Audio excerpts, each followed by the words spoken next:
हनुमान् श्रीपदो वायुपुत्रो रुद्रो नघोजरः अमृत्यवीरवीरश्च ग्रामवासो जनाश्रयः धनदो निर्गुणः शूरो वीरो निधिपतिर्मुनिः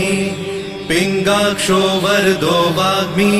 सीता शोकविनाशकः शिवः शर्वः परो व्यक्तो व्यक्तो धराधरः पिङ्गकेशः पिङ्गरोमा श्रुतिगम्यः सनातनः अनादिर्भगवान् देवो विश्वहेतुर्जनाश्रयः आरोग्यकर्ता विश्वेशो विश्वनाथो हरीश्वरः भर्गो रामो रामभक्तः कल्याणप्रकृतिस्थिरः विश्वम्भरो विश्वमूर्तिर्